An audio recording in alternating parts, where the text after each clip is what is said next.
నమస్కారం అండి. తెలుగు కథల వేదికకు స్వాగతం. ఈరోజు రేణుక జలదంకి గారు రచించిన తెర తొలగిన వేళ అనే చక్కటి కథను విందామండి. ఉదయం టిఫిన్ చేసి తాఫీగా టీవీ ముందు కూర్చుని తీరికగా దమయంతి రామారావు లోకాభిరామాయణం మాట్లాడుకుంటూ ఉండగా హడావిడిగా వచ్చింది శ్రీదేవి. పిన్ని, సంతోష్కి మెడిసిన్లో సీటు వచ్చింది సంబరంగా చెప్తూ చేతిలోని స్వీట్ ప్యాకెట్లో నుండి ఒక స్వీట్ దమయంతి నోటికి అందించింది. దమయంతి రామారావుల ముఖాలు ఎందుకో మాడిపోయాయి. శ్రీదేవి దమయంతి అక్క కూతురు, ఇద్దరు మగపిల్లలు. చిన్నవాడు బీటెక్ చదువుతున్నాడు, పెద్దవాడు మాత్రం ఎంబీబీఎస్లో సీటు కోసం 3 ఏళ్లుగా లాంగ్ టర్మ్ కోచింగ్ తీసుకుంటున్నాడు. బీ ఫార్మసీ కానీ మరేదైనా చదవమంటే వాడు ఒప్పుకోలేదని చెప్తూ ఉండేది శ్రీదేవి.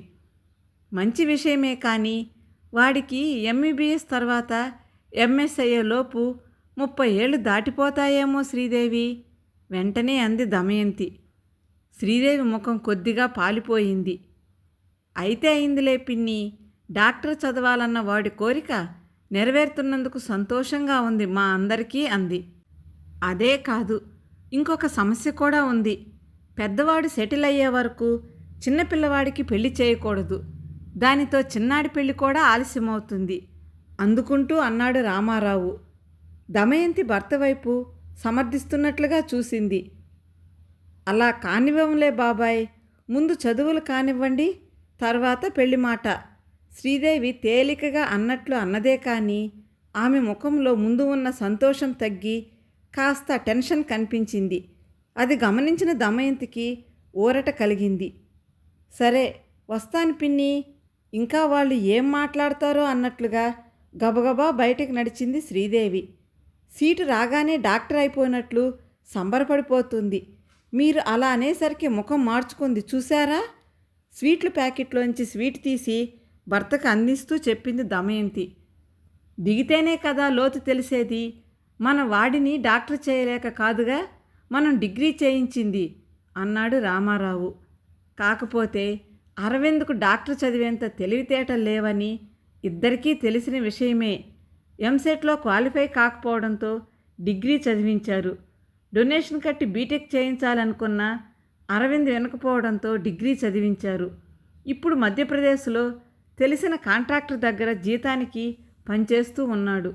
పెళ్ళైన తర్వాత భార్యాపిల్లలను పోషించడానికి కొడుకు సంపాదన సరిపోకపోవడంతో రామారావుకు వచ్చే పెన్షన్లో నుంచి కూడా పంపిస్తూ ఉంటారు.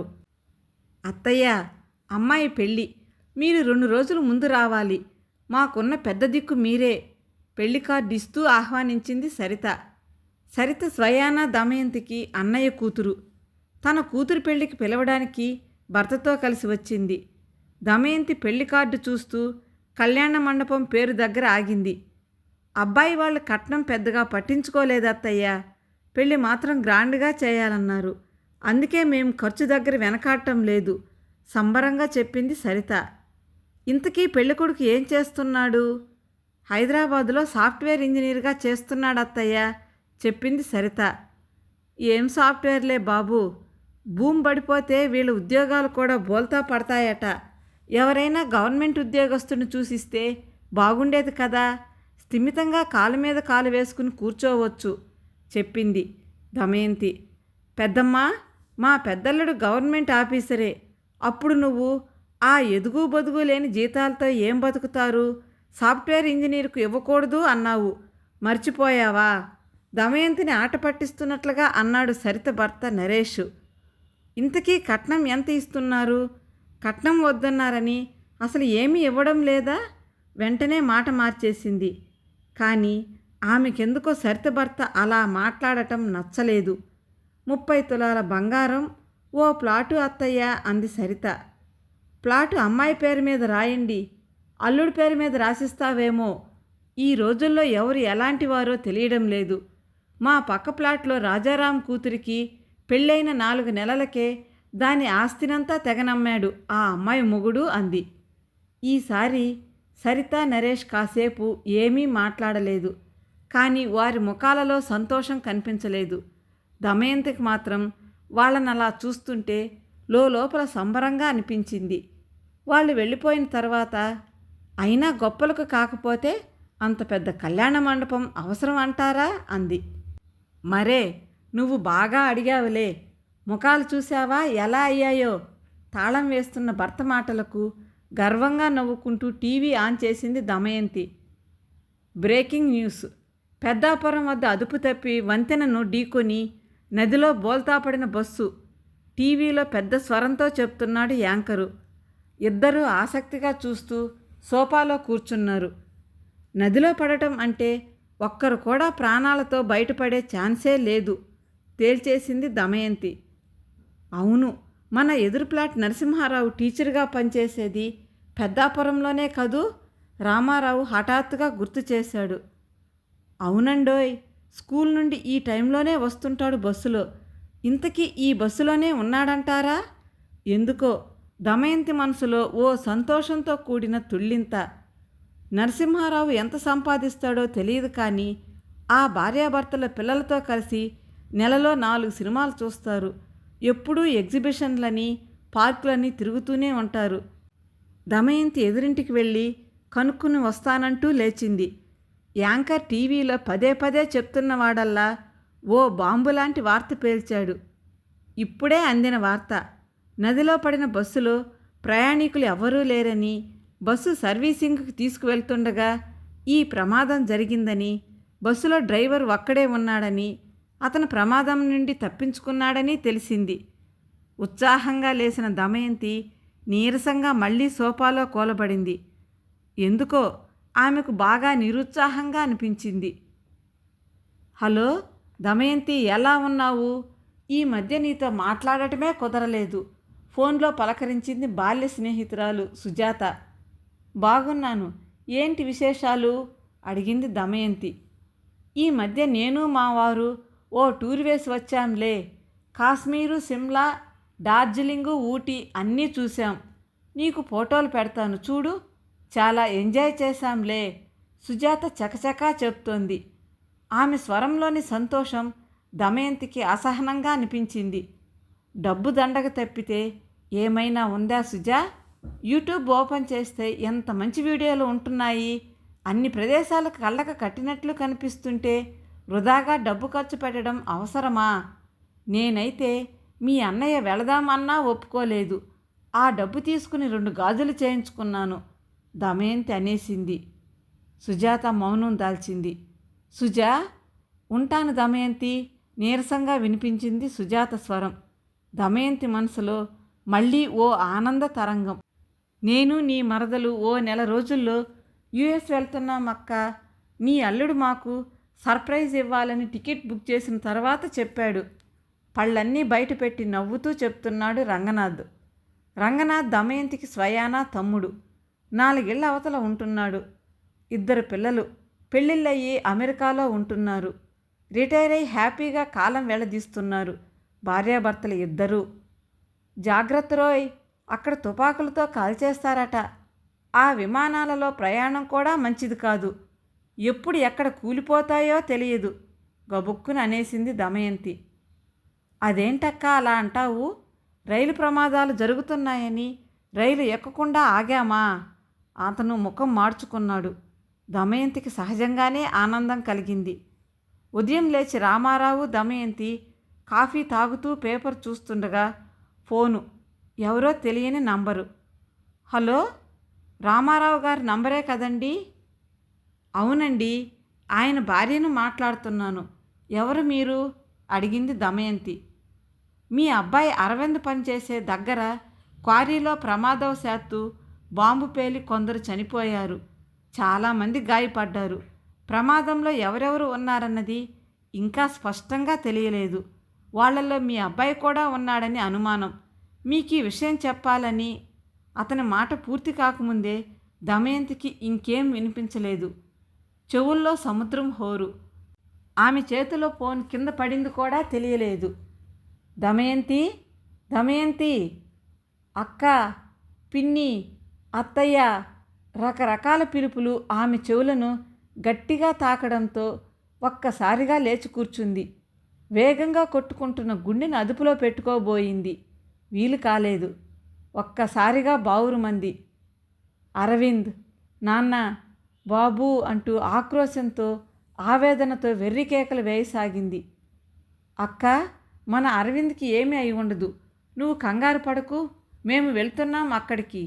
ఆమె చేతిలో చేయి వేసి చెప్తున్న రంగనాథ్ వైపు వెర్రిగా చూసింది దమయంతి. పిన్ని, భయపడద్దు, ధైర్యంగా ఉండు, దేవుడున్నాడు, అరవింద్కు ప్రమాదం జరిగి ఉండదు. సంతోష్ తన ఫ్రెండ్స్తో బయలుదేరి వెళ్ళాడు. దమయంతి భుజాల చుట్టూ చేతులు వేసి ఆర్తిగా దగ్గరకు తీసుకుంటూ అంది శ్రీదేవి. అత్తయ్య, ఆ ప్రమాదంలో అరవింద్ ఉన్నాడో లేడో కూడా తెలియదు. లేడనే అనుకుని దేవుడిని తలుచుకుందాం, అంతా మంచే జరుగుతుంది, సరిత చెప్తోంది. ముందు ఆమెకు కాస్త మంచినీళ్ళు తాగించండి. ఎదురు ప్లాట్లో ఉన్న టీచర్ నరసింహారావు భార్య ఉమ అంది. దమయంతి కళ్ళు తిప్పి పక్కకు చూసింది. భర్తను భుజాల చుట్టూ చేయి వేసి పట్టుకుని ధైర్యం చెప్తున్న నరసింహారావు కనిపించాడు. ఓ 2 గంటల తర్వాత, పిన్ని, సంతోష్ ఫోను, నీతో మాట్లాడతాడట. ఫోన్ దమయంతికిచ్చింది శ్రీదేవి. అమ్మమ్మ, కాన్ఫరెన్స్ కాల్ కలిపాను, అరవింద్ మామ మాట్లాడతాడు విను. సంతోష్ స్వరంలో సంతోషం. అమ్మా, అరవింద్ గొంతు కాస్త నీరసంగా పలికింది. నాన్న అంటూ దమయంతి బావురుమంది. ఎలా ఉన్నావురా, నీకేం కాలేదుగా?